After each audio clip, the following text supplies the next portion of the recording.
NCB times ಮೀಡಿಯಾಗೆ ಸ್ವಾಗತ. ನಾನು ದರ್ಶನ್ ಹುಣಸೂರು. ಖಾಕಿ ವೇಷದಲ್ಲಿ ದರೋಡೆ ಪ್ರಕರಣಕ್ಕೆ ಟ್ವಿಸ್ಟ್. ಜೈಲಲ್ಲೇ ಹಾಕಿದ್ರಂತೆ ದರೋಡೆಗೆ ಪ್ಲಾನ್.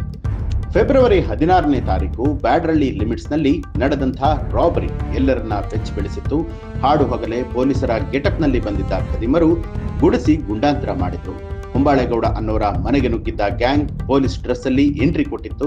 ಮನೆಯವರ ಕೈಕಾಲುಗಳನ್ನ ಟೇಪ್ ಸುತ್ತಿ ಪಿಸ್ತೂಲ್ ತೋರಿಸಿ 20 ಲಕ್ಷ ನಗದು ಹಾಗೂ ಅರ್ಧ ಕೆಜಿ ಚಿನ್ನಾಭರಣ ದೋಚಿದ್ರು.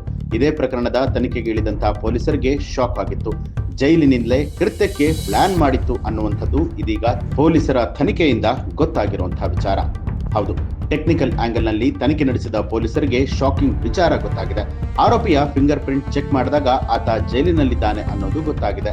ಪರೋಲ್ ಮೇಲೆ ಹೊರಬಂದು ರಾಬರಿಯನ್ನ ಮಾಡಿರುವಂಥದ್ದು ಬೆಳಕಿಗೆ ಬಂದಿದೆ.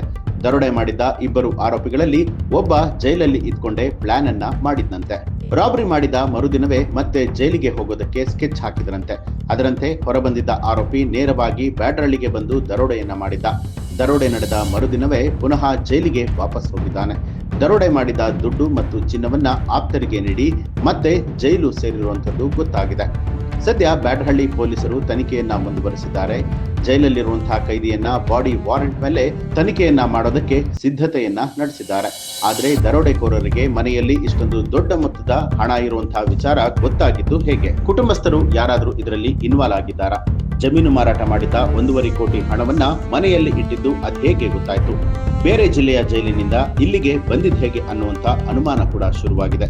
ಸದ್ಯ ಎಲ್ಲ ಆಂಗಲ್ ನಲ್ಲೂ ಪೊಲೀಸರು ತನಿಖೆಯನ್ನ ನಡೆಸ್ತಾ ಇದ್ದಾರೆ.